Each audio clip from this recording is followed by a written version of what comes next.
Baiklah, mari kita masuk ke simposium 4 dengan topik Cardiometabolic and Nutrition and Prevention.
Simposium ini akan dipimpin oleh moderator Dr. Gede Aditya SPJP dengan 3 pembicara, yaitu Profesor Dr. Ketut Swastike SPPDK EMD, dilanjutkan oleh Dr. Wayan Aryadana SPJP Konsultan, dan pembicara terakhir yaitu Dr. Iwayan Gede Sutadharma MGizi SPGK.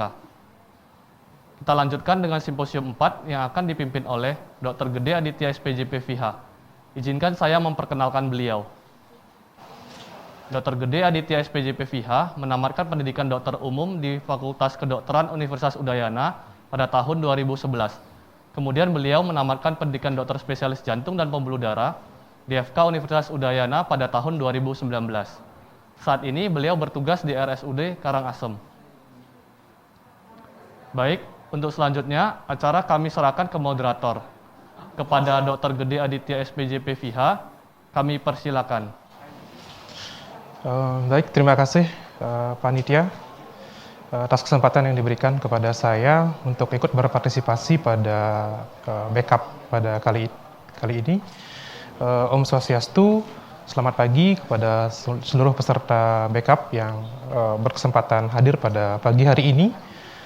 Pada kesempatan yang baik ini kita akan masuk ke topik simposium keempat, yaitu Cardiometabolic Nutrition and Prevention, di mana ini adalah materi yang sangat penting, baik untuk dokter spesialis maupun untuk para dokter umum yang bekerja di Paskes layanan primer, di mana pencegahan penyakit kardiovaskuler itu dimulai dari masyarakat yang masih berada pada kondisi faktor risiko yang belum mengalami penyakit aterosklerosis kardiovaskularisis. Dan tidak kalah pentingnya juga pencegahan ini juga bisa kita aplikasikan pada kehidupan kita sehari-hari untuk kesehatan kita dan orang-orang terdekat kita, sehingga kedepannya kita bisa terhindar dari penyakit-penyakit kardiovaskuler. Baik, untuk materi yang pertama, saya bacakan kurikulum vitae dari Pembicara pertama, Profesor Dr. Ketut Swastike, SPPD, konsultan KMD. Beliau adalah guru besar di FK UNUD, RSUP Sanglah Denpasar, dan mungkin kita semua sudah mengenal beliau. Beliau pernah menjadi dekan FK UNUD dulu tahun 2008, kemudian pernah juga sebagai rektor dari Universitas Udayana, dan tentunya telah melakukan begitu banyak publikasi pada artikel jurnal internasional dan juga menjadi narasumber pada seminar-seminar ilmiah internasional. Untuk mempersingkat waktu kepada Profesor Dr. Ketut Swastike, SPPD konsultan, saya persilakan lanjutkan ke presentasi.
Selamat pagi teman-teman sejawat sekalian dimanapun berada, salam sehat untuk keluarga, dan juga kami haturkan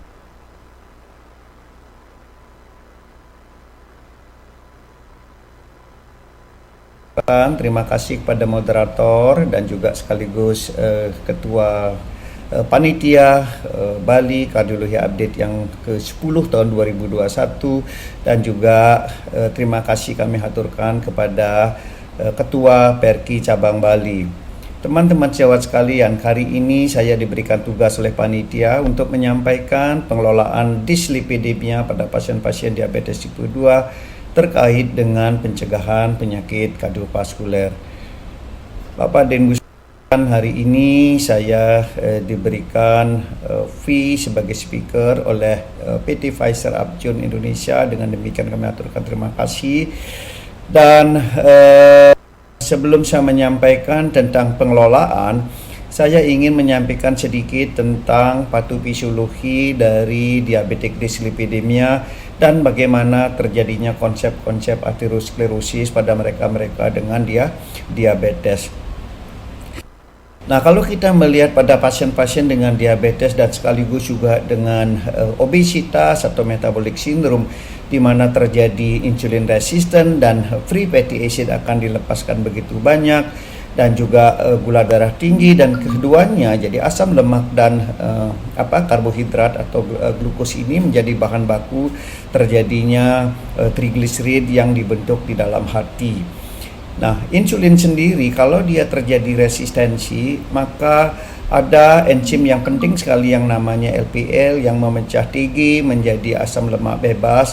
Itu aktivitasnya akan menjadi menurun. Jadi di satu sisi nanti hati akan membuat atau membentuk VLDL yang sangat besar karena jumlah sumber dari free fatty acid dan glukos itu tinggi, dan sekaligus juga TG yang ada pada VLDL itu lama dipecah karena LPL aktivitasnya menurun. Nah, oleh karena demikian kalau kita periksa pada pasien-pasien diabetes, maka TG-nya akan menjadi tinggi. Nah, di satu sisi bahwa lipoprotein remnan nantinya HDL dan LDL, TG-nya dipecah bukan oleh LPL tetapi hepatic lipase namanya. Nah, oleh karena hepatic lipase ini begitu aktif memecah TG pada struktur LDL yang lebih kecil, misalnya pada LDL ataupun HDL, maka struktur LDL dan HDL menjadi lebih kecil. Nah, itu yang kita kenal dengan small dense LDL dan sekaligus juga small dense dari HDL. Nah, kedua ini memberikan dampak yang tidak baik terhadap kardiovaskuler, di mana LDL yang kecil, di small dense ini, dia akan mudah masuk ke intima dan sekaligus juga mudah dimodified, ya, modified dan juga dioksidasi dan mudah sekali dimakan oleh makrofag sebagai cikal bakal terjadinya ateroma. Sedangkan LDL yang kecil, di samping dia reverse transportnya menjadi menurun, dia juga mudah sekali dieskresikan lewat ginjal. Oleh karena demikian, maka di dalam darah kita akan mendapatkan tidak saja ITG, kemudian juga low HDL kolesterol dan small dense LDL. Keseluruhan ini akan memberikan dampak terhadap terjadinya aterosklerosis. Karena apa? Karena ITG ini cerminan adanya struktur VLDL remnan, bahkan juga kilomikron remnan yang juga mengandung kolesterol di dalamnya. Padahal kita tahu aterosklerosis misalnya, untuk gambaran berikut ini, jadi aterosklerosis tidak hanya masalah LDL, jadi masalah kolesterol yang ada LDL, tetapi kolesterol juga yang ada pada remnan dari kilomikron maupun remnan dari VLDL atau kita kenal juga dengan IDL, jadi intermediate density lipoprotein. Nah, oleh karena demikian, kalau TG itu terlalu tinggi, maka TG sesungguhnya adalah marker tentang adanya kolesterol yang ada pada kilomikron maupun VLDL remnan itu menjadi sangat tinggi. Nah, inilah sebabnya kenapa di dalam guideline nanti yang kita akan bicarakan berikutnya, bahwa targetnya tidak saja kolesterol LDL tetapi juga non HDL yang mencerminkan apa? Yang mencerminkan kolesterol yang ada pada remnan dan sekaligus juga ApoB. Karena apa ApoB? ApoB itu adalah APO yang ada pada struktur LDL dan sekaligus juga VLDL yang mencerminkan apa? Yang mencerminkan bahwa makin banyak APO dan sebaliknya kolesterol sudah rendah, itu mencerminkan bahwa LDL menjadi strukturnya makin kecil, jadi makin mudah. Oleh karena demikian, ApoB sesungguhnya juga seperti halnya TG adalah marker tentang konsep kolesterol. Oleh karena demikian, ApoB juga digunakan sebagai target di samping LDL sebagai target primer, kemudian non HDL dan juga ApoB. Dan bahkan TG beberapa guideline belakangan. Jadi TG kalau semuanya sudah baik, kita lihat TG, tetapi jangan lupa lagi sekali TG adalah marker dari non HDL kolesterol atau remnan yang juga berperan penting di dalam terjadinya aterosklerosis. Teman-teman sejawat sekalian, kita sekarang langsung masuk ke pengelolaan dari diabetik dyslipidemia. Nah, kalau kita melihat manfaat dari pengobatan lipid, terutama yang berkaitan dengan pencegahan kardiovaskuler, maka kita bisa kelompokkan beberapa pasien ini menjadi 3. Yang pertama adalah yang tampaknya sehat, jadi apparently healthy people. Nah, ini adalah mereka-mereka kita harus lihat dari risk factors-nya, dan kita harus hitung berdasarkan rumus atau formula yang banyak digunakan. Yang saya kira masing-masing organisasi juga menggunakan cara-cara atau rumus-rumus yang berbeda untuk meramalkan 10 tahun dari cardiovascular events. Ada SCORE misalnya, ada Framingham dan lain juga yang saya kira teman-teman sejawat sekalian juga sangat paham itu. Kemudian kelompok yang lain adalah mereka-mereka yang sudah established mempunyai aterosklerosis, cardiovascular disease. Jadi ini terutama ditujukan untuk pencegahan sekunder tentunya. Dan yang terakhir adalah kelompok-kelompok tertentu, misalnya adalah mereka-mereka dengan diabetes mellitus, mereka-mereka dengan penyakit ginjal kronik atau familial hyperkolesterolemia. Mereka-mereka ini adalah terkelompok dalam resiko tinggi, jadi resiko tinggi terjadinya kardiovaskuler, walaupun sesungguhnya pada saat ditemukan dia belum mempunyai penyakit kardiovaskuler. Jadi kelompok-kelompok inilah yang harus diperhatikan. Nah, kembali saya berbicara tentang diabetes. Nah, kalau kita melihat diabetes tipe 2 misalnya, atau bahkan mungkin pada diabetes tipe 1 yang usianya sudah mulai di atas 40 tahun, maka kita bisa kelompokkan mereka menjadi moderate risk, high risk, atau very high risk, jadi tergantung daripada kondisi pasien itu sendiri. Bagi mereka-mereka dengan diabetes tipe 2, jadi yang mempunyai lama diabetes kurang dari 10 tahun dan belum ada kerusakan target organ, jadi maka ini dikelompokkan di dalam moderate risk. Nah, sebaliknya yang very high risk dulu. Yang very high risk adalah mereka-mereka dengan diabetes baik disertai dengan atherosclerosis, ya, cardiovascular disease, dan atau target organ damage yang berat, diantaranya adalah gagal ginjal misalnya, atau adanya microvascular complication yang lain, misalnya retinopati, neuropati. Nah, makanya ini dikelompokkan di dalam very high risk, dan di antara moderate risk dan very high risk ini dikelompokkan dengan high risk. Nah, apa perbedaannya? Perbedaannya adalah jadi risiko-risiko ini akan memberikan dampak dalam hal manajemen. Nah, baik, saya kira kita lanjutkan dengan manajemen.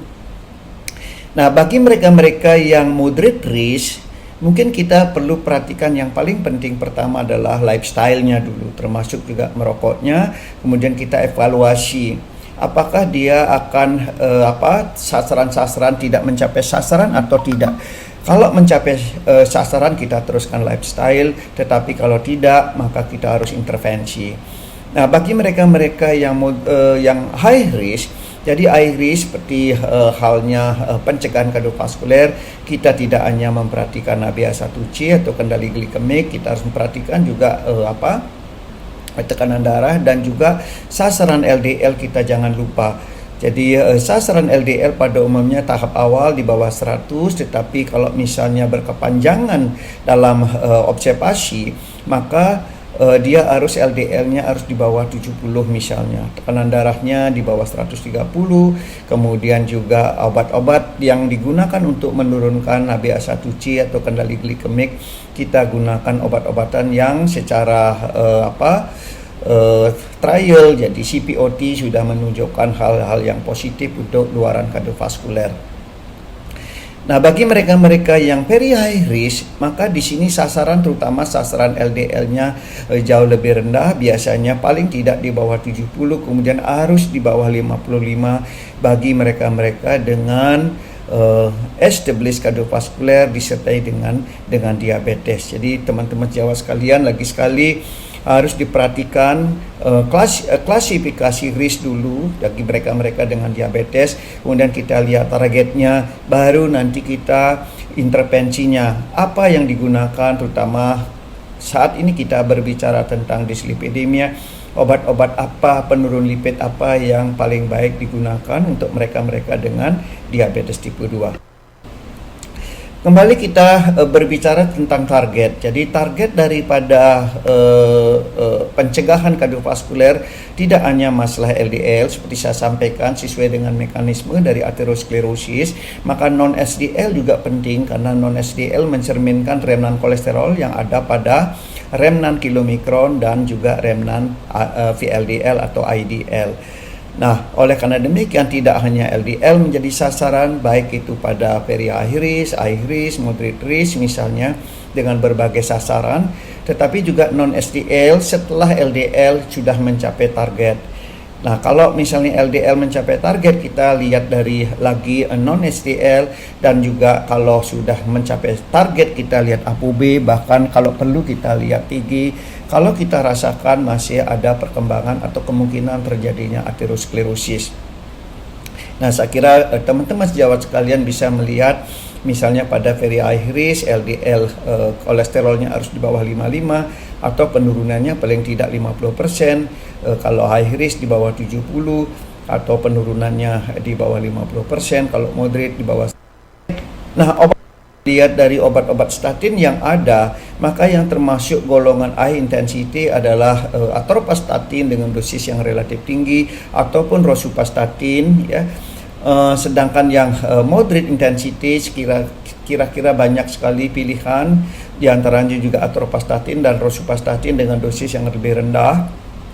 Dan kita bisa memilih simvastatin. Jadi kalau kita sekarang dalam kondisi sekarang di BPJS kita sudah punya atorvastatin maupun simvastatin, dan ini kita bisa manfaatkan baik untuk kebutuhan intensitas sedang maupun intensitas tinggi.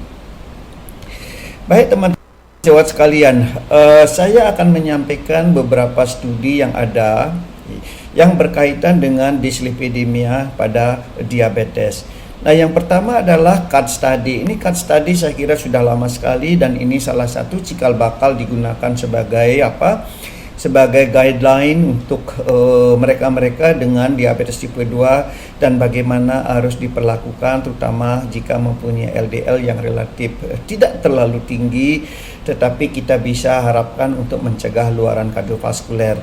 Nah, ini CAD study adalah mereka-mereka dengan diabetes tipe 2 ya, yang belum jadi yang belum mempunyai penyakit jantung maupun myocardial infarction, kemudian LDL-nya tidak terlalu tinggi, di bawah 160, tinggi di bawah 600 ya. Kemudian tetapi dia mempunyai risk factor untuk cardiovascular disease, misalnya merokok, hipertensi, atau mempunyai mikrovaskuler yang positif, misalnya retinopati, kemudian ada neuropati misalnya. Dan yang primary endpoint yang dilihat adalah kejadian yang pertama, jadi major cardiovascular event, yaitu acute coronary heart disease events, kemudian coronary revascularization dan stroke ya. Baik, studi ini jadi menggunakan atorvastatin 10 mg dibandingkan placebo, kemudian diobservasi selama 4 tahun ya. Dan apa luaran yang kita lihat?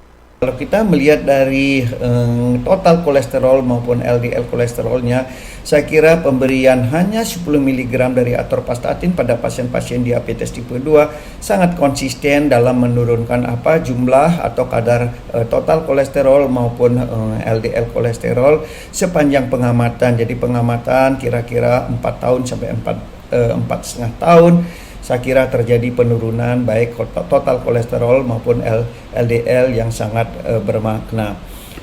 Kemudian kalau kita melihat luaran kardiovaskular event secara composite endpoint, maka di sini bisa terlihat bahwa atorvastatin sesungguhnya dapat sudah menurunkan kejadian hampir pada 6 bulan pertama. Jadi terlihat mulai perpisahan sangat jelas pada 1 tahun pertama, dan kemudian akan terus dapat mengurangi kejadian kardiovaskuler. Dan berkat ini maka sesungguhnya CAD study ini sedikit lebih awal dihentikan karena atorvastatin sudah jelas bermanfaat bagi mereka-mereka dengan diabetes. Jadi bisa menurunkan cardiovascular event secara komposit sebesar 37%. Nah, bagaimana tentang stroke? Jadi stroke bahkan lebih banyak bisa diturunkan. Jadi kejadian stroke sebagai salah satu dari kardiovaskuler yang dinilai sebagai composite endpoint dari cardiovascular event dapat diturunkan sebesar 61%. Jadi saya kira ini angka yang luar biasa dari temuan CAD. Oleh karena demikian maka CAD study ini menjadi salah satu, lagi sekali saya ingin menekankan, salah satu dari dasar digunakannya statin pada mereka-mereka dengan diabetes tipe 2 walaupun mempunyai kadar LDL tidak terlalu tinggi. Baik, studi yang lain mungkin yang bisa kita lihat sebagai perbandingan yaitu Korean Amadeus Study. Jadi ini saya hanya ingin menyampaikan satu studi bahwa sesungguhnya untuk orang-orang Asia pada beberapa studi kita cukup menggunakan kadar dosis atorvastatin yang relatif rendah dibandingkan dengan Caucasian, karena pada Caucasian umumnya studi-studi menggunakan dosis-dosis yang relatif lebih tinggi, paling tidak untuk very high risk misalnya atau high risk menggunakan atorvastatin 40 mg atau 80 mg, sedangkan pada studi-studi di Asia pada umumnya dengan dosis yang lebih kecil biasanya sudah mencapai sasaran LDL yang diinginkan. Nah, terutama studi-studi banyak dilakukan di Jepang dan juga pada beberapa studi di ASEAN. Nah, ini saya coba salah satu kutip dari studi di Korea. Jadi mereka-mereka dengan diabetes tipe 2 kemudian diobati dengan atorvastatin 10, kemudian ada yang 20 dan ada yang 40. Kemudian selama 4 minggu kalau belum tercapai sasaran, misalnya yang diinginkan itu ditingkatkan 2 kali lipatnya, yang 10 menjadi 20, 20 menjadi 40 dan 40 menjadi 80. Teman-teman sejawat sekalian, hasilnya adalah kalau kita melihat dari studi ini, atorvastatin 10 dapat menurunkan memang LDL yang lebih kecil dibandingkan yang 20 atau yang 40. Tetapi kalau kita melihat angka-angka dari penurunan LDL, jadi changes, jadi perubahan, difference, ya delta dari LDL antara baseline dan 4 minggu, maka angka dari penurunan LDL ini cukup besar walaupun menggunakan atorvastatin 10 mg itu sekitar 68. Jadi bagi mereka-mereka yang kadar LDL-nya tidak terlalu tinggi, dengan atorvastatin 10 mungkin sudah mencapai di bawah 100. Jadi in case kalau targetnya di bawah 100, 10 mg saya kira sudah sangat cukup. Nah, apalagi kalau kita gunakan atorvastatin 20 mg, penurunan LDL kolesterol bisa sampai 95. Kalau kita menggunakan atorvastatin 40 bisa turun sampai 127 mg per desiliter. Jadi saya kira kita bisa mengadop hasil-hasil dari studi di ASEAN termasuk yang di Korea ini, di mana bahwa atorvastatin dosis yang lebih kecil kita bisa mendapatkan hasil yang lebih besar, bahkan sebagian sudah mencapai sasaran yang dikehendaki.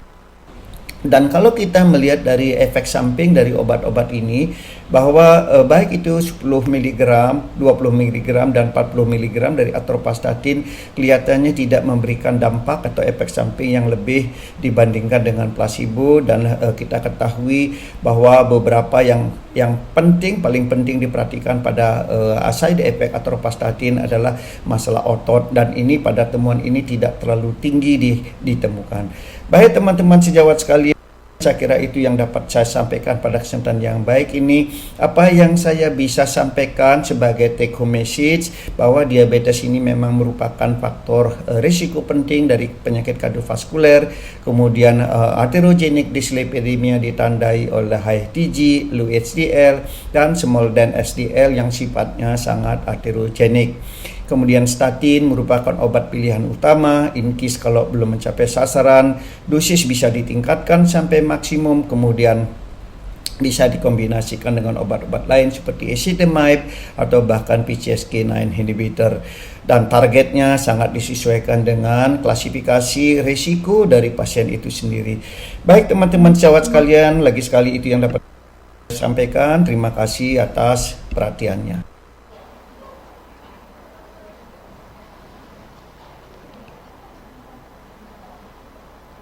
Oke, baik. Terima kasih Prof. Swastike atas presentasi yang sangat menarik dan komprehensif tentang bagaimana penggunaan statin pada pasien-pasien dengan diabetes mellitus. Bagi peserta yang memiliki pertanyaan, bisa mengetik pada kolom chat yang akan kita bahas nanti pada sesi diskusi.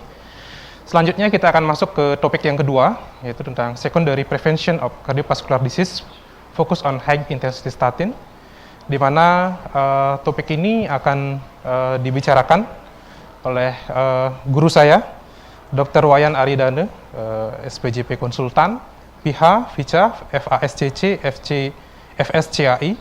Beliau adalah Kepala Departemen Kardiologi dan Kedokteran Vaskuler, FK Unud RSUP Sanglah, dan beliau memiliki riwayat pendidikan dokter umum di FK Universitas Udayana tahun 1984, kemudian menamatkan sebagai dokter spesialis jantung dan pembuluh darah di UNAIR tahun 1997, kemudian sempat mengikuti training intervensi di Rumah Sakit Jantung Nasional Harapan Kita tahun 2007, kemudian sempat juga mengikuti pelatihan di Departemen Kardiologi Swissbud Germany tahun 2008. Untuk mempersingkat waktu, saya persilakan kepada Dr. Wayan untuk menyampaikan presentasinya. Baik, terima kasih. Saya ucapkan kepada moderator ya, Raditya.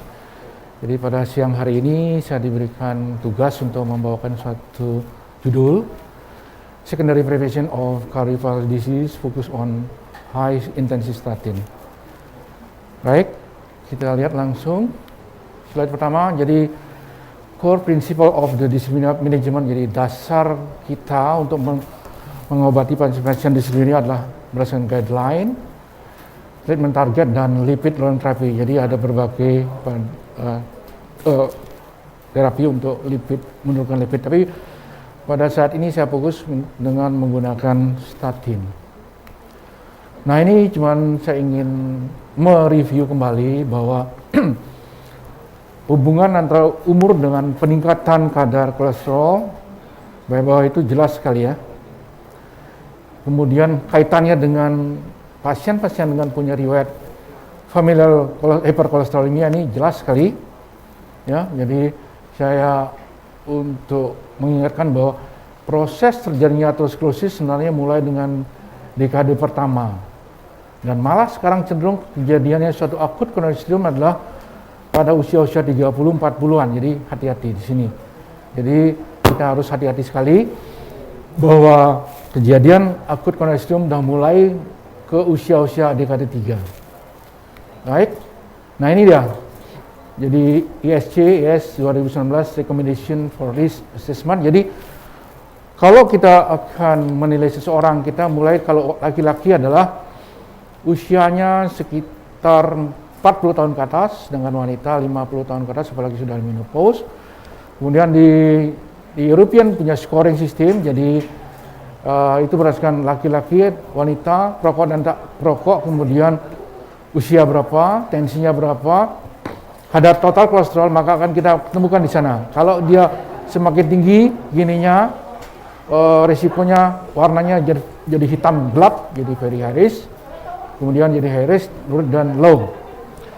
Kemudian kalau pasien-pasien sudah ada riwayat ASCVD ya, jadi ASCVD sudah ada, kemudian ada diabetes tipe 1, tipe 2, mungkin sudah banyak sekali disinggung oleh Prof. Swastika. Jadi itu kita sudah masukkan ke paling tidak high risk, jadi biasanya sudah very high risk. Nah, ini ada new recommendation ya untuk menilai. Jadi ada, kalau bisa, walaupun ini mahal ya, periksa ApoB, kemudian LPA kalau bisa, kemudian kalau bisa dilakukan suatu atrial ultrasound. Oke, kita lanjut. Nah, ini sama aja. Jadi pasien-pasien dengan very high risk ya, jadi tadi sudah ada ASCVD, diabetes, CKD ya. Ini CKD yang kalau GFR-nya kurang dari 30 ya. Sedangkan high risk ya kurang lah gininya. Risikonya cuma tetap ini dua ini saya fokus di sini karena ujung-ujungnya nanti pasti akan larinya ke ACS ya. Baik, lanjut. Nah, ini gimana dengan AHA? Jadi di sini AHA ini hampir sama. Ya, jadi ada familial syndrome ASCVD.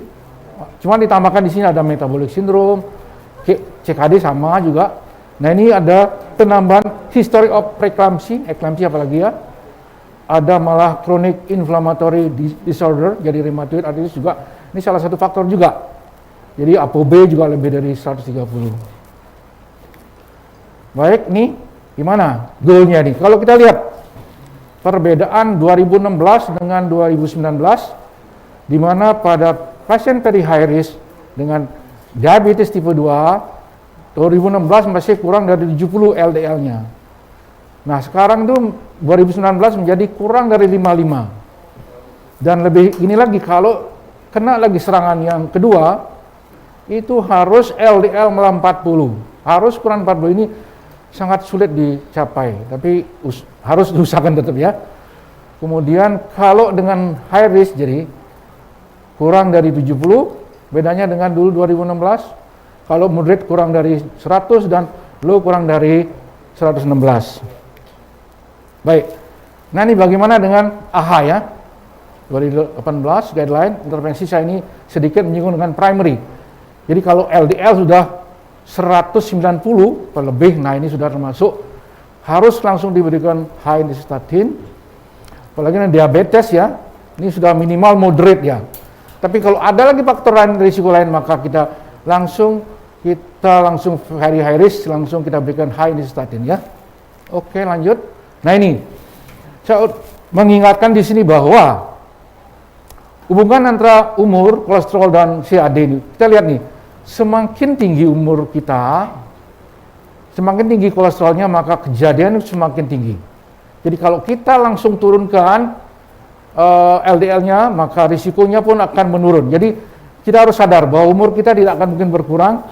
Jadi ini semakin berumur, maka risikonya pun semakin meningkat. Jadi kita harus sadar, sering-sering kita cek kadar LDL-nya. Baik, ini istilahnya sih earlier is better. Maksudnya ada di sini. Ini kaitannya dengan pasien-pasien yang jelas secara genetika sudah ada akan terjadi suatu ACS ya atau stroke. Ini bahwa earlier is better artinya apa?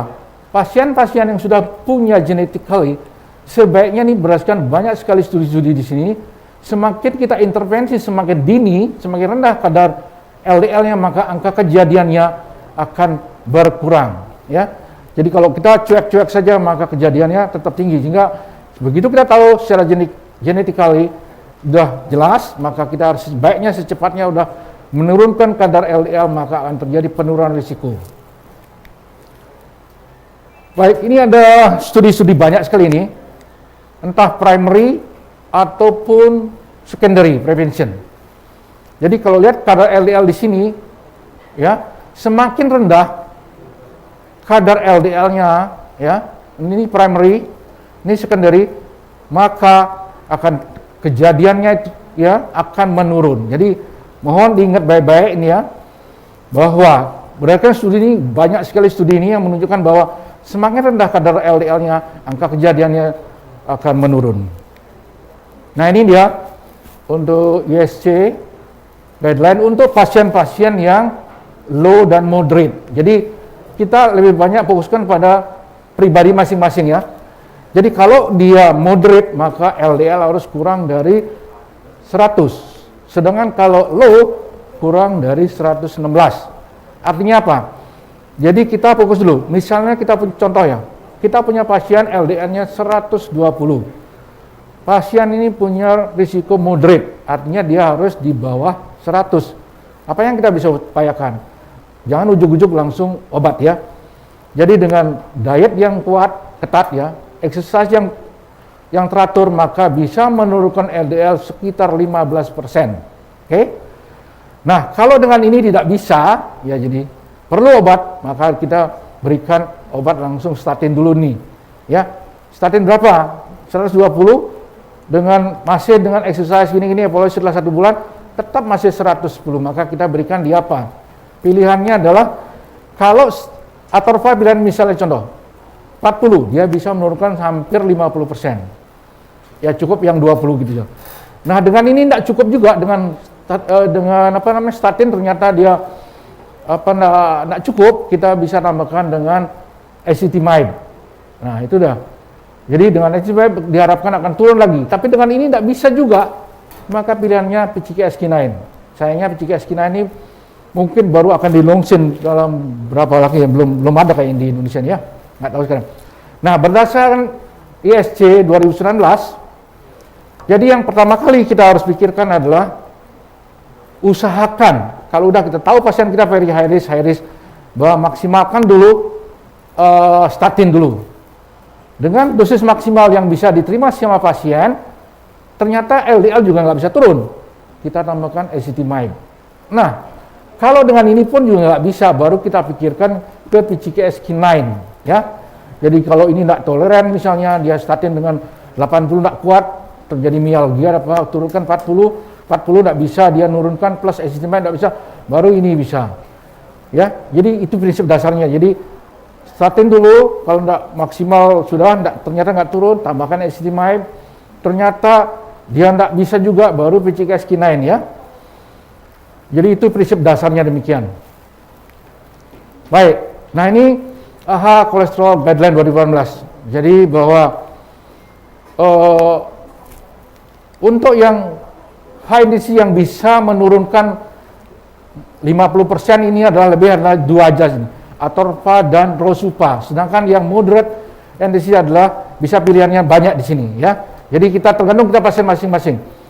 Kalau kita perlu penurunan lebih dari 50%, maka kita pilih semua atorva dengan rusupa. Kalau cukup dengan sampai 50, kita bisa pilih yang ini. Baik, ini ada suatu studi, ini sangat bagus sekali ini, SPAROW. Jadi ini singkatan dari Stroke Preventive by Aggressive Reduce Cholesterol Level. Jadi ini melibatkan sekitar hampir 5.000 pasien. Jadi pasien-pasien yang mendapatkan stroke rutai E dalam waktu 1 bulan sampai 6 bulan, jadi diberikan high dose statin atau atorvastatin di sini sebesar 80 mg. Jadi ada yang diberikan 80 mg dan ada placebo. Nah, apa yang terjadi? Jadi ternyata pasien-pasien yang baseline-nya TIA dan stroke ini dia tuh antara 100 sampai 190 mg per desiliter. Setelah dia mendapatkan statin 80 mg, turun menjadi sekitar 73 mg, sedangkan yang placebo LDL-nya berkisar antara 130. Akibatnya di sini kita bisa lihat bahwa first event, jadi yang mendapatkan atorvastatin kejadiannya lebih rendah daripada placebo. Pada kejadian yang kedua, second event juga demikian, lebih rendah yang mendapat atorva. Kejadian yang ketiga demikian juga. Jadi keempat juga demikian. Jadi terbukti bahwa pemberian dari atorva ini menurunkan angka kejadian cerebrovaskular, coronary dan periferal. Ya, kemudian gimana? Ternyata pada kejadian ini post vascular event itu menurun 27%, sedangkan total vascular event sebesar 32%. Jadi turun sekali. Luar biasa ini. Jadi kita lihat bahwa pemberian atorva sampai 80 mg itu menunjukkan keberhasilan yang luar biasa. Baik, nah ini sama juga tadi. Jadi menurunkan angka kejadian cerebrovaskular, coronary, periferal juga menurun. Kemudian ini sama aja tadi, selanjutnya conclusion sama dengan tadi saya jelaskan. Nah ini ada studi lanjutan dari SPAROW tadi, jadi TST. Apa itu TST? Ini treat stroke to target. Nah, dia ingin tahu di sini, ini melibatkan sekitar 2.500 pasien. Jadi dia ingin tahu, kalau LDL diturunkan sampai kurang dari 70, apa yang terjadi? Ya, kita lihat apa yang terjadi. Ternyata dengan menurunkan sampai kurang dari 70, angka jelas sekali. Jadi perbedaan angka di sini menurun sekali kejadiannya. Jadi kalau diturunkan sampai kurang dari 70, kejadian stroke-nya TIA akan menurun sekali dibandingkan dengan placebo. Nah ini dia, jadi menurun sekali. Jadi primary endpoint-nya di sini, ya. Ini yang kurang dari 70, ini yang 100, ini yang, ya. Kemudian ini juga demikian, cerebral infarction juga demikian, menurun sini, ya. Sedangkan all stroke juga menurun, dan primary endpoint dari intrakranial hemorrhagic juga demikian. Oke, jadi jelas di sini bahwa TST, French cohort di sini sebagai konklusi bahwa dengan penurunan LDL kurang dari 70 diikuti selama 5,3 tahun. Jadi dikatakan di sini mencegah satu subsequent major vascular setiap 4 orang ini. Kemudian pada ESC 2019 guideline di sini bahwa pasien-pasien yang dengan TIA ini atau stroke ini ICVD, bahwa pemberian atorvastatin ini lower ini ya kelas 1A. Jadi tidak usah takut, kita akan turunkan LDL sampai di bawah 70. Nah, yang paling kita takutkan di sini biasanya statin specific issue in disease management. Isunya adalah ini, myalgia, kemudian myopathy, rhabdomyolysis, kemudian new diabetes onset ya. Jadi ada, ternyata yang paling sering cuma di sini. Jadi myalgia 1-5%. Kemudian sama ini, new onset katakan ini. Ini pun tergantung dari pasien ini ada faktor risiko, misalnya orangnya obes, kemudian ada metabolic syndrome ya. Sedangkan pada ini yang myalgia ini biasanya pada wanita ya. Kemudian ada low BMI ya. Jadi jarang juga ini. Hanya beberapa kasus saja saya temukan ini, jadi sangat jarang. Ya, jadi sangat jarang. Oke, jadi saya masih waktu 5 menit, jadi saya tinggal teruskan aja ya. Oke, ternyata ini antara studi ini antara 10 dan 80 hampir sama ini kejadian suatu myalgia bandingkan dengan placebo. Oke, kita lanjut yang paling ini dia. Saya dapatkan terbaru ini, how low is safe? The frontier of very low, jadi kurang dari 30 mg per desiliter kolesterol. Ini ada studi yang melibatkan, ini saya baru dapat download kira-kira 2 bulan yang lalu ini. Jadi studi ini melibatkan statin, atorva, rusupa, plus ezetimibe dan PCSK9. Jadi dari studi ini LDL-nya sampai antara 20 sampai 40 mg, jadi kurang dari 30. Dan hasilnya luar biasa di sini, dikatakan bahwa plak di sini akan mengalami suatu regresi. Jadi terjadi penurunan komposisi dari kejadian kardiovaskular, myocardial infarct, ischemic stroke, Kemudian apa yang ditakutkan di sini? New onset diabetes, hemorrhagic stroke, dan katarak tadi sudah terjawab ini ya, new onset sama hemorrhagic stroke sudah studi yang tadi, ya, ini sudah terjawab. Nah ini dia, jadi jelas-jelas manfaatnya luar biasa di sini, bahwa terjadi coronary atherosclerosis plak yang mengalami regresi, kejadian kardiovaskular menurun, infark juga menurun, revaskular menurun, angina menurun. Nah ini yang dikatakan new onset diabetes mellitus, ini perlu mungkin katanya ada suatu asosiasi hubungannya, tapi perlu penelitian lebih lanjut. Hemorrhagic stroke tadi sudah terjawab dari penelitian yang tadi. Katarak ini pun masih tidak jelas. Yang paling ditakutkan adalah mungkin ada cancer ini. Orang pasti takut kalau udah bilang cancer akibat minum statin. Kita lihat, ini jawabannya nih. Statin associate lower cancer risk and related mortality in patient with heart failure. Ini luar biasa, ini melibatkan sekitar 87.000 pasien, jadi gagal jantung, yang diberikan statin. Satu diberikan statin, satu placebo. Apa yang terjadi? Ternyata pada penelitian ini justru angka kejadian kematian akibat kanker pasien-pasien yang tidak mendapat statin. Justru yang mendapatkan statin, justru angka kejadian kankernya lebih rendah. Ya, saya rasa mungkin sekian dari saya. Jadi enggak saya perpanjang lagi, saya harap banyak mungkin ini pertanyaan, karena kita akan selalu berurusan dengan orang-orang yang entah dengan riwayat ACS, entah riwayat stroke, ya, entah dengan pasien dengan very high risk. Jadi yang akan dipakai pada saat praktik sehari-hari, sehingga kita perlu diskusi di sini lebih panjang lebar. Sekian dari saya, terima kasih.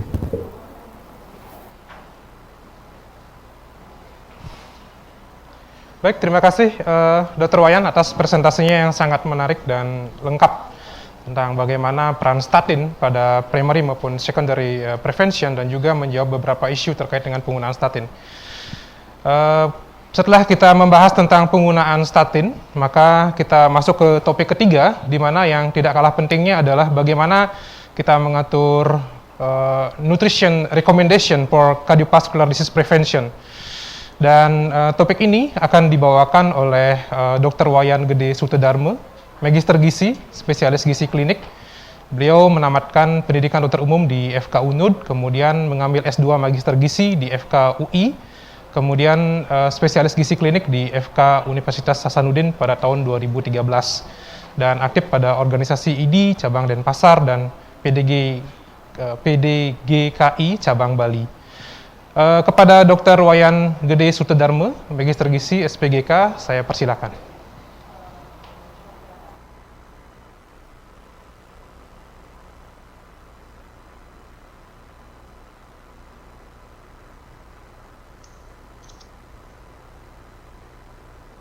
Selamat pagi Bapak Ibu sekalian. Terima kasih atas kesempatan yang diberikan kepada saya Pada kesempatan hari ini saya akan membawakan satu materi tentang bagaimana pengaturan diet untuk mencegah penyakit kardiovaskuler. Pertama-tama saya akan share screen terlebih dahulu.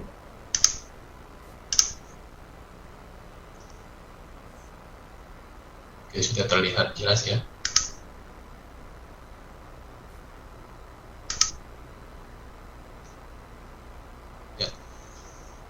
Bagaimana rekomendasi diet untuk mencegah penyakit kardiovaskuler. Sebagaimana diketahui bahwa penyakit kardiovaskuler itu masih menjadi masalah kesehatan terbesar, khususnya untuk penyakit tidak menular. Seperti diketahui, banyak faktor risiko yang mempengaruhi kejadian penyakit ini, terutama pola hidup. Jadi, pola hidup itu meliputi diet yang tidak seimbang, kemudian kegemukan, dan bahkan aktivitas yang kurang, jadi jarang berolahraga. Oleh karena itu, upaya untuk mencegah penyakit ini sebagaimana yang telah dilakukan dari dulu, yaitu bagaimana untuk mengatur, itu mencari jalan yang efektif untuk mengatur gaya hidup, terutama mengatur pola makan dan aktivitas fisik. Di Indonesia sendiri, kejadian kegemukan itu cenderung meningkat dari tahun ke tahun. Berdasarkan riset kesehatan dasar tahun 2007, 2013, 2018 didapatkan hasil yang cenderung meningkat. Nah, pada gambar ini yang ingin disampaikan adalah bagaimana makanan itu adalah sebuah pilihan.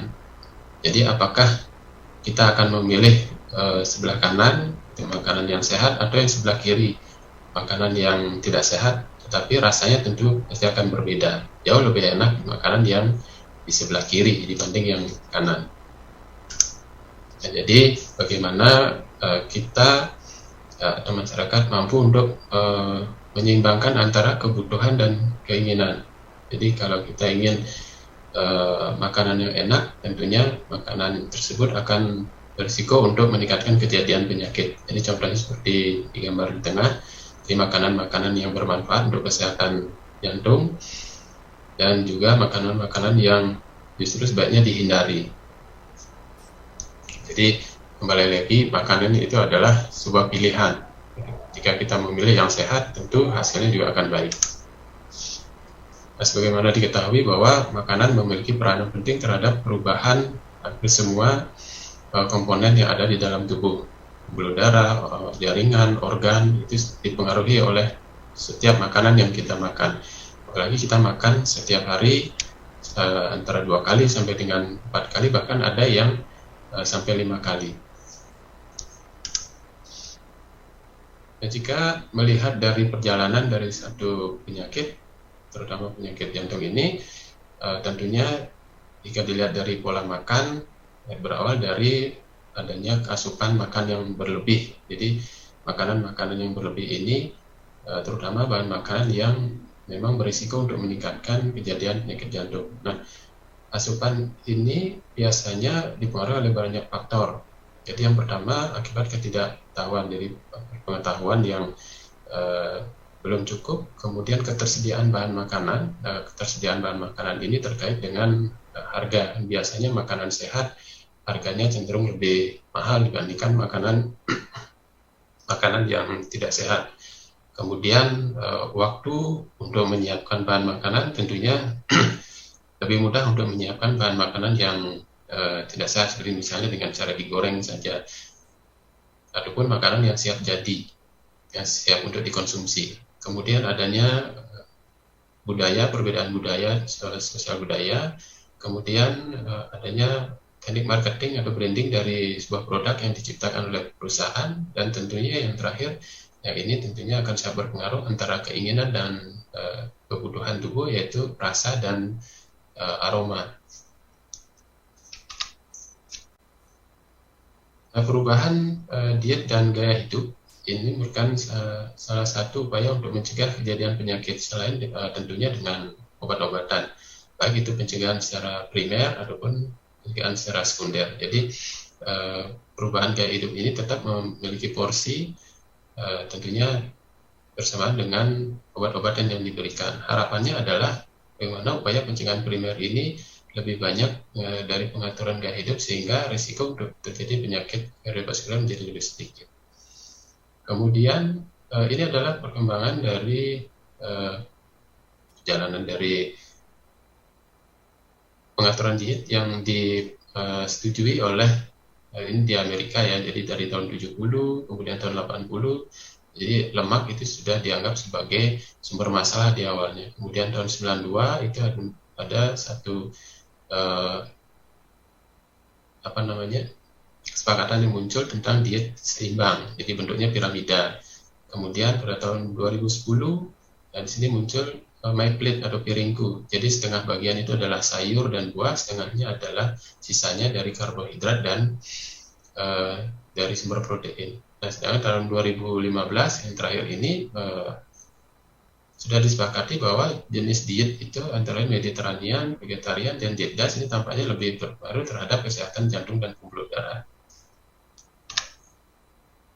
Jika dilihat dari hasil meta-analisis, tentunya dari bahan makanan, minuman, ataupun pola diet yang tergambar di sini adalah bahan makanan alami dibandingkan dengan makanan olahan ataupun proses dengan banyak mengandung gula, garam, dan lemak, itu hasilnya akan berbeda. Jadi bisa dilihat bahwa bahan makanan alami ini cenderung akan bersifat untuk menghambat kejadian penyakit kardiovaskuler dibanding dengan bahan makanan olahan. Demikian juga dengan pola diet, di mana pola diet ini menentukan bahan makanan apa yang dikonsumsi. Jika kita bahas satu-satu dari komponen zat gizi yang ada di bahan makanan, ini yang pertama itu adalah karbohidrat. Jadi karbohidrat ini bisa dibagi menjadi dua, yaitu karbohidrat kompleks dan karbohidrat simpleks. Nah, tentunya karbohidrat kompleks ini yang jauh lebih baik dibanding yang simpleks dalam arti jika kita konsumsi dengan jumlah yang tepat. Nah, dalam karbohidrat ini ada glycemic index dan glycemic load yang harus dipahami. Jadi walaupun glycemic index-nya tinggi, jika kita konsumsi dalam jumlah yang sedikit hasilnya akan berbeda. Kemudian karbohidrat simpleks seperti gula dan dari sirup, nah ini tentunya yang banyak ada di bahan terutama minuman. Jadi minuman energi, minuman dalam kemasan. Kemudian jika di dalam makanan banyak terdapat di produk tepung, produk olahan yang dihasilkan oleh industri atau perusahaan. Kemudian protein, protein ini ada dua, protein nabati dan protein hewani, di mana protein ini juga mengandung lemak, di mana lemak ini juga berpengaruh terhadap kejadian penyakit. Dan di samping itu pengolahan dari sumber protein ini, jadi pengolahan daging ataupun pengolahan dari sumber bahan makanan nabati juga berisiko, apalagi dengan penambahan garam dan gula. Nah, jadi diharapkan adalah sumber protein itu yang dipilih adalah protein yang berkualitas, tentunya dengan rendah lemak jenuh dan kolesterol. Kemudian lemak sendiri, dia ada tiga hal yang berpengaruh, yaitu lemak trans, kemudian lemak jenuh, dan lemak tidak jenuh. Jadi yang diharapkan di sini adalah bagaimana komposisi dari ketiga lemak ini. Lemak trans ini biasanya dihasilkan dari pengolahan bahan makanan yang memerlukan suhu tinggi, kemudian menggunakan minyak dengan pengolahan yang lama dan berulang, seperti misalnya kue atau jajan, roti. Kemudian lemak yang jenuh ini masih menjadi kontroversi, jadi masih berapa banyak yang kita perlukan dengan batasannya. Kemudian lemak yang tidak jenuh, dalam hal ini adalah omega 3, yang telah diketahui bahwa omega 3 dari bahan makanan sangat bermanfaat untuk kesehatan jantung. Tetapi dari suplementasi hasilnya masih belum tegak. Kemudian sayuran dan buah, nah ini masih menjadi momok bagi kita. Pada tahun 2018, Departemen Kesehatan sudah sampai menerbitkan tagline pada Hari Gizi Nasional, ayo makan sayur dan buah. Karena paling tidak dalam satu hari, asupan sayur dan buah ini minimal 3 porsi. Untuk sayur 3, buah pun 3. Nah, apa yang didapatkan dari sayur dan buah itu terdapat kandungan vitamin, mineral, dan fitonutrien atau antioksidan yang bermanfaat untuk kesehatan jantung dan pembuluh darah. Nah, tentunya bahannya adalah dari bahan yang alami, bukan bahan yang sudah diolah. Jadi bahan-bahan buah misalnya sudah diawetkan. Nah, paling tidak kita mengkonsumsi satu porsi itu sudah cukup untuk menurunkan kejadian penyakit ini. Apalagi sudah dikonsumsi sampai dengan 3 kali per hari. Telur ini masih menjadi kontroversi karena kalau dilihat dari komposisinya, dari kandungannya, ada putih telur dan kuning telur. Nah, putih telur itu merupakan bagian dari protein. Nah, kuning telur banyak terdapat nutrien yang bermanfaat, terutama di sini yang masih menjadi kontroversi yaitu kandungan kolesterolnya. Seberapa banyak harus mengkonsumsi telur yang didapatkan sampai saat ini dengan konsumsi kuning telur 1 sampai dengan 2 itu masih dinyatakan bermanfaat. Dan jika sudah mengalami gangguan kolesterol diharapkan hanya 1 kuning telur, secara putihnya disesuaikan dengan kebutuhan protein. Kemudian produk susu yang merupakan sumber protein dan kalsium yang berperan untuk sintesis protein otot. Di mana produknya seperti susu, keju, dan yogurt asal tidak ditambahkan dengan gula, kemudian kandungan lemaknya juga diperhitungkan. Sebenarnya produk ini sangat baik untuk keperluan tubuh. Sekarang tergantung dari kebiasaan masyarakat. Biasanya ketika sudah dewasa sangat jarang sekali untuk mengkonsumsi susu. Berbeda dengan di luar negeri, asupan susunya sangat banyak. Teh dan kopi ini juga masih menjadi polemik, tapi jika ingin mendapatkan efek dari teh dan kopi itu sendiri, maka diharuskan adalah tanpa gula, tanpa susu, atau tanpa krim. Jadi supaya efek dari kopi, terutama dari asam klorogenat dan mikronutrien dan fitosemikalnya didapatkan. Teh juga sama. Jadi berapa banyak harus dikonsumsi, biasanya antara 2-3 cangkir per hari dengan mengkonsumsinya tidak setelah makan besar. Jadi diharuskan pada selingan atau jam snack. Kemudian garam ini sudah diketahui sebagai faktor risiko untuk gangguan di pembuluh darah. Jadi jika asupan garam berlebih lebih dari 1 sendok teh per hari, risiko untuk terjadinya hipertensi itu sangat besar. Asupan garam ini didapatkan hampir 70% dari bahan makanan yang dibeli. Jadi bahan makanan yang sudah diproses, yang siap saji, yang sudah dalam kemasan, atau pada saat kita beli di warung makan atau restoran. Nah, jika kita masak di rumah, biasanya sumber garam atau penambahan garam itu tidak banyak. Mungkin Bapak Ibu pernah melihat bagaimana proses pembuatan makanan yang berkuah seperti soto dan bakso, dan penambahan garam itu sangat besar sekali. Nah, bagaimana upaya untuk mengimbangi asupan garam ini adalah salah satunya dengan meningkatkan asupan kalium. Nah, kalium ini tentunya didapatkan paling banyak dari sayuran buah. Ya, beberapa diet populer yang sudah disetujui sebagai upaya untuk mencegah terjadi penyakit kardiovaskuler itu sendiri, yaitu diet DAS, diet Mediterania, dan vegetarian. Ya, memang ini merupakan suatu pilihan karena ini adalah makanan, tetapi jika kita mengikuti pedoman ini, harapannya resiko penyakit jantung pembuluh darah itu menjadi berkurang. Selain itu, kita juga harus memperhatikan berapa kali makan dalam 1 hari. Ini sangat terkait dengan aktivitas tubuh, kemudian usia, jenis kelamin, dan berapa banyak jumlahnya. Kemudian jika kita lihat satu-satu, diet DAS itu lebih menekankan bagaimana untuk mengurangi asupan natrium sampai dengan 1.500 per hari. Kemudian diet Mediterranean mengurangi makanan-makanan olahan, terutama daging dan gula. Kemudian vegetarian, tentunya semua jenis asupan hewani, jadi tidak ada sama sekali.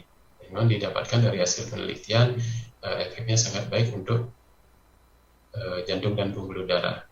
Ya, memang jika dilihat di Indonesia jenis makanan ini kan memang tidak ada, tapi paling tidak dengan asupan sumber sayur dan buah yang lebih banyak diharapkan mampu untuk mengimbangi manfaat jelek dari makanan-makanan yang lain. Nah, berapa banyak yang harus dikonsumsi? Di sini bisa dilihat buah itu sampai dengan 3 kali per hari, kemudian biji-bijian 4 kali per minggu, sayuran juga sama 3 kali, kemudian biji-bijian utuh termasuk nasi yang berwarna di sini, nasi beras merah, beras hitam 3 kali, kemudian ikan lebih dari 2 kali seminggu, produk susu jika minum susu, kemudian minyak sayur ini bisa sampai dengan 2-6 saji per hari. Jadi ini sangat baik untuk sumber lemak.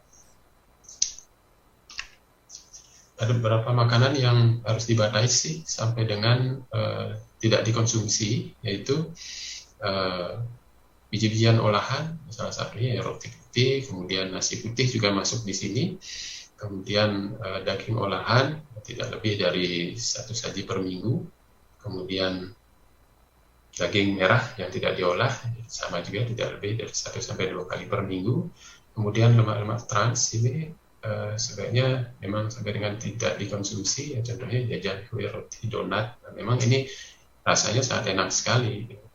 Kemudian minuman-minuman yang manis, minuman energi, ya, seperti soda, jus, kemudian jus kemasan, minuman olahraga, minuman energi, gitu. Sebaiknya sih memang tidak dikonsumsi karena kebutuhan kita hanya air putih. Kemudian natrium ya tidak lebih dari 1 sendok teh per hari, dibanding dengan pada pasien yang hipertensi memang lebih rendah dari 1 sendok teh, bisa sampai dengan setengah sendok teh per hari. Ya, pemerintah sebenarnya sudah menganjurkan untuk pembatasan asupan konsumsi gula, garam, dan lemak sesuai dengan Permenkes nomor 30 tahun 2013. Di mana gula itu tidak lebih dari 4 sendok makan per hari, jadi gula-gula sederhana yang ada di makanan dan minuman. Kemudian demikian juga dengan garam. Garam itu tidak lebih dari 1 sendok teh per hari. Nah, memang ini akan menjadi masalah kalau jika kita membeli makanan dari luar. Kita sudah tidak akan mungkin untuk bisa menghitung seberapa banyak. Karena keterbatasan dari label gizi yang ada di makanan tersebut. Nah, memang kalau makanan tersebut ada label gizinya, lebih mudah kita untuk menghitungnya.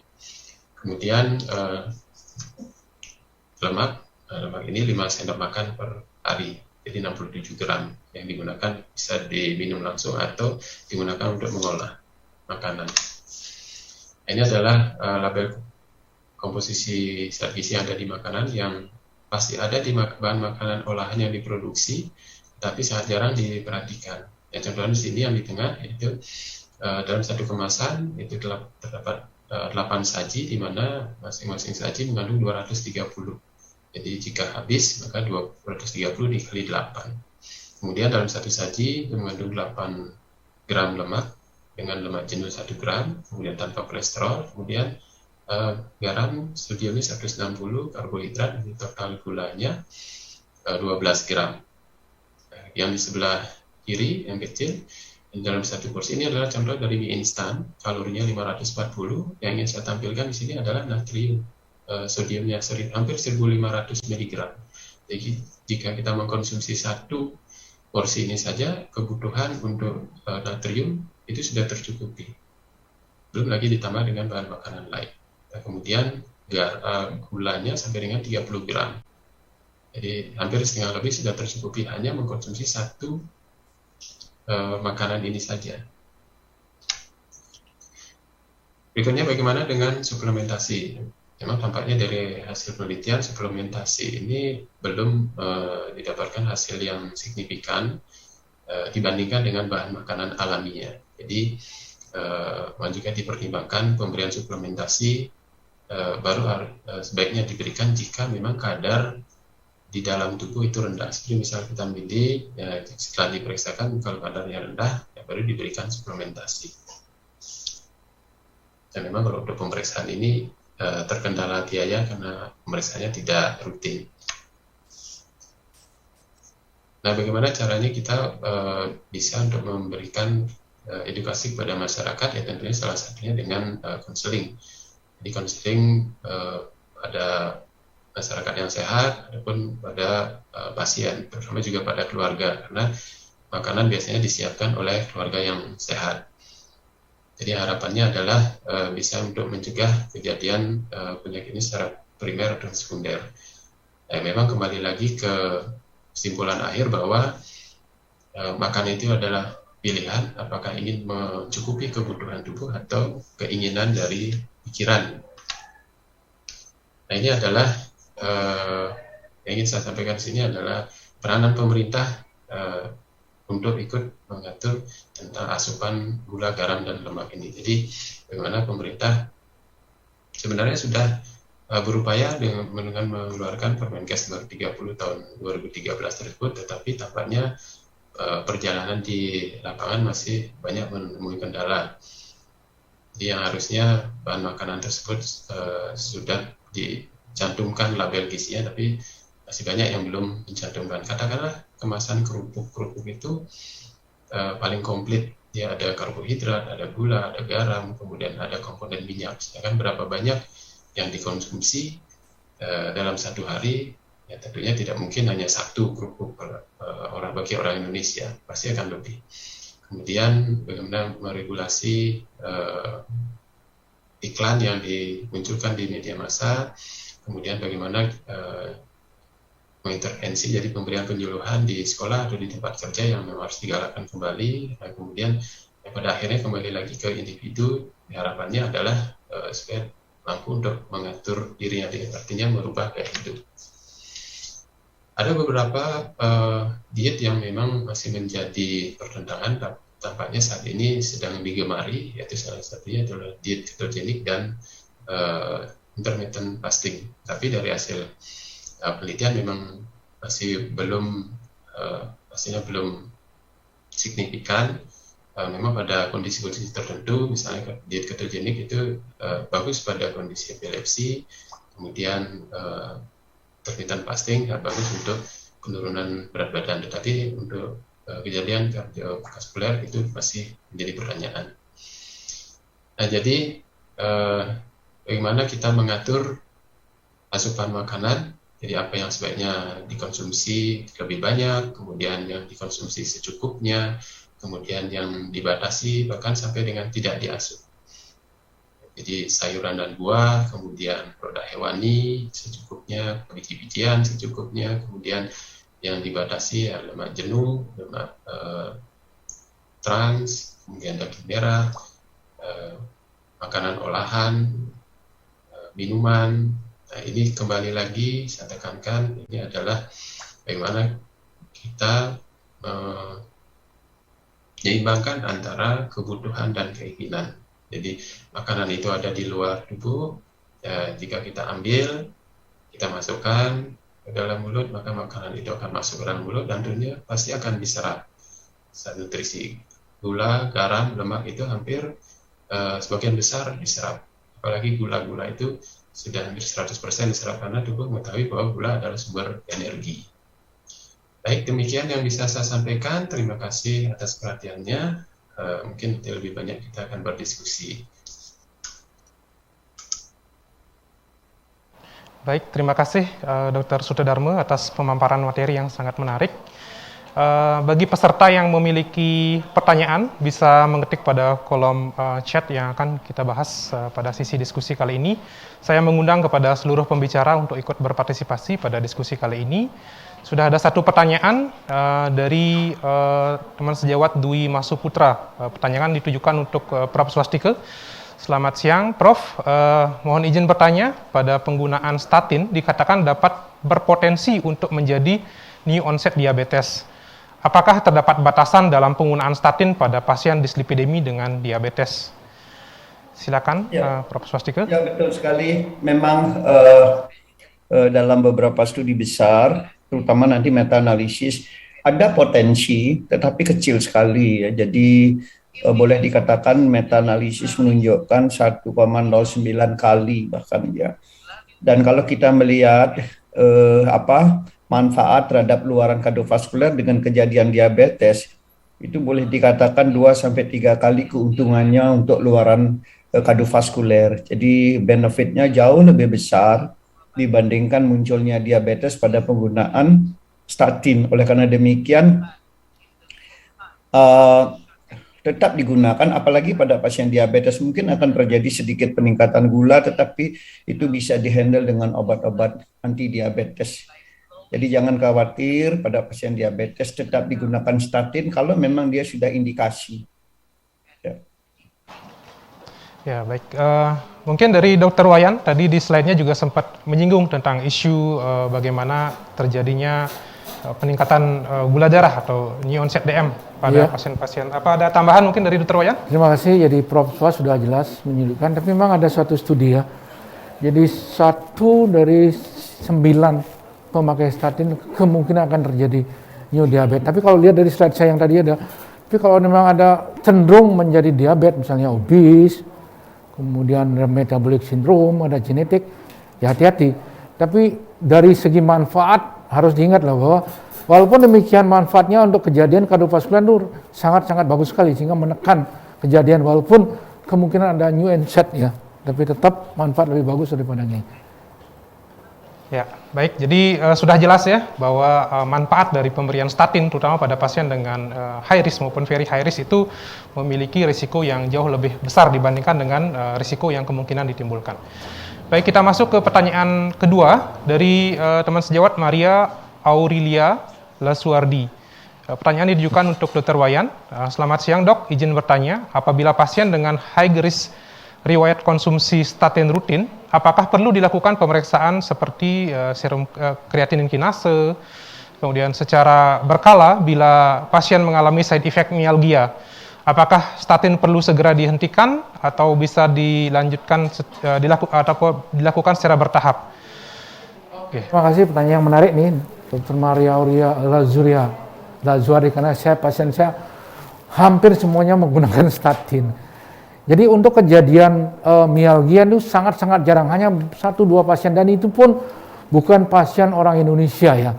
Justru saya ketemu pasien-pasien saya orang bule. Jadi ada pasien saya dia menggunakan, contohnya nih, ada pasien orang Prancis yang tinggal di Ubud udah lama, udah pasang stent, dia dengan 20 rosupa dia sudah merasakan mialgia. Akhirnya dia sendiri yang menurunkan menjadi 10. Nah, setelah 10 udah turun-turun, akhirnya dia sekarang pakai 5, dan itu pun tidak ada keluhannya. Oke, jadi kalau memang ada pasien-pasien dengan terutama yang high intensity statin, jadi atorva sampai 80, kalau dia begini sebaiknya ya sampai terjadi mialgia mungkin harus dia turunkan, kemudian cek fungsi livernya karena kerjanya statin kan di liver. Jadi kita lihat kalau berdasarkan guideline, kalau terjadi peningkatan 2 atau 3 kali lipat SGOT ya, jadi harus di stop dulu, dievaluasi. Saya rasa itu. Jadi kalau memang jelas, jadi bukan hanya dengan statin saja ya, harus ingatkan dulu pertama untuk pasien-pasien kita itu harus dengan modified diet dan exercise, karena dengan yang maksimal bisa menurunkan LDL sampai 15%. Saya rasa demikian menurut saya. Ya, baik Dr. Wayan. Mungkin dari Prof. Swastika bisa menambahkan? Ya baik. Memang kalau menggunakan statin jangka panjang, hal-hal yang penting diperhatikan. Pertama memang golongan otot ya. Jadi otot termasuk diantaranya adalah apakah dia bentuknya nanti mialgia, myositis, miopati, rhabdomyolisis. Itu adalah derajat-derajat dari kelainan otot. Sebenarnya prevalennya sendiri tidak terlalu banyak ya. Apalagi kalau kita menggunakan obat-obatan yang dosisnya, kalau orang Indonesia mungkin, kalau saya cenderung ikut orang Jepang bahwa dosisnya mungkin separuh dari dosis orang Caucasian untuk mencapai sasaran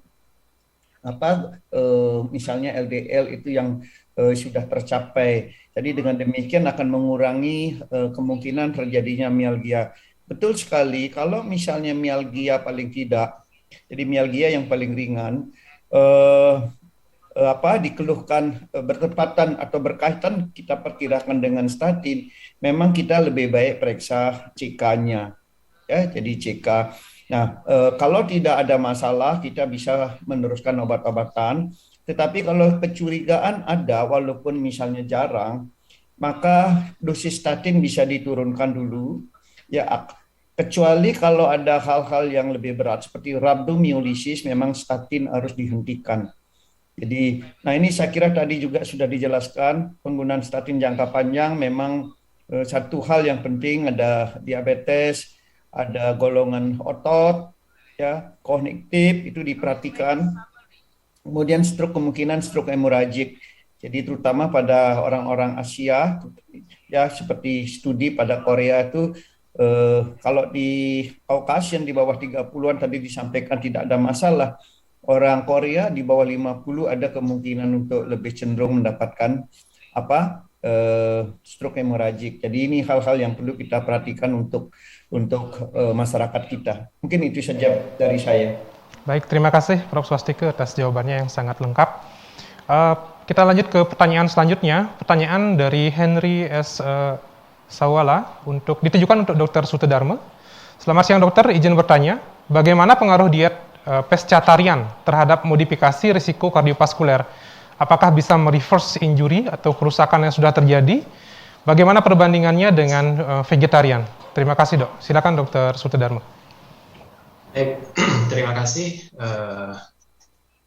Tadi ada pertanyaan dari sejawat Dr. Henry ya tentang pescatarian. Nah, memang pescatarian ini merupakan salah satu bagian dari diet vegetarian. Jadi jika dilihat dari arti kata sendiri, pesca itu berarti ikan, dia berasal dari bahasa Itali, dan tarian itu adalah vegetarian. Ini akan berbeda pada vegan dengan yang semi vegan. Jadi ada yang semi vegan itu lacto-ovo, jadi masih mengkonsumsi selain daging. Jadi pada pescatarian ini hanya tanpa daging dan tanpa unggas. Jadi masih mengkonsumsi ikan, susu, udang, telur, dan terutama biji-bijian pasti. Nah, apakah bisa mereverse? Artinya kalau sudah sakit, jadi ketika memang sudah sakit, diet ini memang tidak bisa mengembalikan katakanlah yang sudah mengalami penyumbatan di pembuluh darah. Tetapi diet itu tidak akan menyebabkan penumpukan kembali, jadi proses aterosklerosis itu akan bisa ditekan. Jadi kalau ditanyakan apakah diet ini sama efektifnya dengan vegetarian, nah sekarang kita lihat kembali tergantung pengolahannya juga, karena pengolahan ini juga sangat berpengaruh. Jadi penggunaan minyak apa yang digunakan, kemudian berapa lama minyak itu dipanaskan, kemudian bagaimana dengan penambahan gula. Jadi, saya kira itu ya Pak. Baik, terima kasih. Mungkin ada jawaban tambahan dari Dr. Wayan atau Prof. Swastike terkait diet vegetarian? Cukup ya? Cukup. Oke. Ya, kita lanjut ke pertanyaan selanjutnya dari terakhir, ya? Mahendra dari RSUD Buleleng.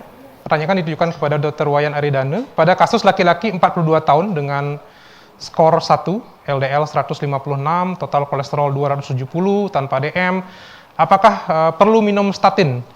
Jika perlu berapa bulan harus minum, dan kapan dicek lagi kolesterolnya? Silakan Dr. Wayan. Terima kasih. Jadi Dr. Mahendra ya dari Buleleng. Jadi skor 1 42 tahun.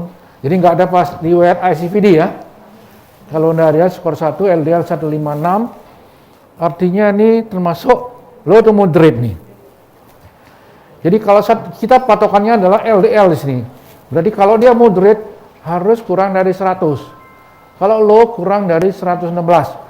Artinya kalau 156, kalau kita pola dietnya dulu dengan exercise, itu dia bisa menurunkan sekitar 15%. Nah, dari 15% dari 156 berapa itu? Mungkin sekitar ini. Jadi kayaknya perlu ini statin. Pilihannya adalah apa? Ini kalau atorva, saya pikir pilihannya dengan atorva 20 atau rusupa 10. Ini akan turun dia. Ya. Jadi berapa lama? Jadi kalau memang dalam 1 bulan dia sudah turun, maka kita lanjutkan dengan dietnya. Ya. Jadi pola hidup, pola makannya di sini. Jadi kalau ternyata dalam 1 bulan belum turun, ya terpaksa mungkin karena kesalahan dietnya, mungkin tidak bisa juga, mungkin statinnya harus dinaikkan ya. Jadi itu yang harus dievaluasi. Kita mengevaluasi efek samping dari penggunaan statin. Saya rasa itu dari saya. Baik, terima kasih Dr. Wayan. Mungkin dari Prof. Swastike bisa sedikit menambahkan? Iya, baik. Menarik ini pertanyaannya. Pasien non diabetes, non ISCPD gitu ya? Non ICVD dengan jadi skor nggak ada riwayat 1. ICVD. Oh, tidak ada diabetes. Tidak Jadi ada. kembali lagi ya, kalau menamakan jangan sekedar langsung mengobati aja ya. Jadi pasien yang butuh statin itu siapa? Kembali lagi seperti itu yang paling penting. Mereka yang pasti secondary prevention yang sudah CPD. Dua, mereka yang diabetes. Ya, yang kelihatannya sehat tetapi diabetes atau CKD atau familial hyperkolesterolemia. Nah, familial biasanya itu di atas LDL-nya di atas 190-an. Nah, orang-orang di luar ini, maka kita harus klasifikasikan dulu ya. Apakah, jadi kita hitung skornya. Ada berbagai macam skor, silakan Anda gunakan. Misalnya pakailah skor seperti ESC misalnya. Kalau dia 10% dari prediksi 10 tahunnya ada CPD, baru dia perlu obat ya. Nah itu kemudian lagi diklasifikasikan dia masuk di mana. Apakah moderate, misalnya tadi disampaikan. Kalau tidak, maka belum perlu statin. Jadi kalau hanya LDL saja, ini usianya berapa? Tergantung juga usia ya. Nanti dengan sebenarnya usia itu bisa dikalkulasi di dalam skor pembuatan skornya. Jadi kembali lagi saya katakan, kalau orang tidak ada diabetes, CKD, familial, dan ASCPD, maka hitung dulu skornya. Dia sudah termasuk yang di atas 10% dari prediksi 10 tahun untuk CPD event. Jadi baru perlu diobat. Kalau tidak, kita bisa diet saja dulu dan exercise. Jadi jangan khawatir karena sekali-sekali pemeriksaan laboratorium itu juga kadang-kadang tidak tidak mencerminkan yang konsisten. Jadi tidak selalu ya menurut saya. Jadi hitung dulu gitu prinsipnya. Mungkin dari saya cukup sekian ya. Baik, terima kasih Prof. Swastike atas tambahan jawabannya. Jadi saya simpulkan bahwa kembali kita melihat ke risk score dari pasiennya, apakah dia masuk dalam kondisi very high risk atau high risk, maka kita langsung memberikan statin. Dalam hal ini statin dengan high intensity, bisa kita berikan atorvastatin. Dan kalau dia moderate atau dengan risiko yang rendah, maka mungkin pertama kita lakukan dengan lifestyle modification dulu sebelum kita masuk ke pengobatan dengan statin. Baik, dengan pertanyaan terakhir tadi, maka diskusi topik simposium yang keempat kali ini sudah selesai. Terima kasih saya ucapkan kepada seluruh speaker yang telah memberikan materi secara komprehensif dan secara jelas, dan terima kasih kepada panitia. Terima kasih atas perhatian seluruh peserta yang memberikan atensi sampai siang hari ini. Saya tutup dengan para mesanti. Om Santi Santi Santi Om. Waktu saya kembalikan ke MC.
Terima kasih kepada moderator Dr. Gede Aditya SPJP FIHA. Demikian acara simposium 4 hari ini. Diingatkan kembali kepada peserta agar tidak lupa mengisi form feedback yang akan dibagikan di akhir simposium pada tanggal 12 Desember 2021 sebagai syarat untuk mendapatkan sertifikat. Terima kasih kepada moderator dan pembicara yang telah memberikan materi pada hari ini. Terima kasih atas partisipasi dan antusiasme yang diberikan peserta terhadap seluruh materi simposium hari ini. Kami, segenap panitia, mohon maaf apabila terdapat hal-hal yang tidak berkenan selama berlangsungnya acara. Semoga materi tadi bermanfaat bagi kita semua. Sampai jumpa besok di acara simposium selanjutnya. Kami tutup dengan Om Santi Santi Santi Om. Wassalamualaikum warahmatullahi wabarakatuh. Salam sejahtera untuk kita semua.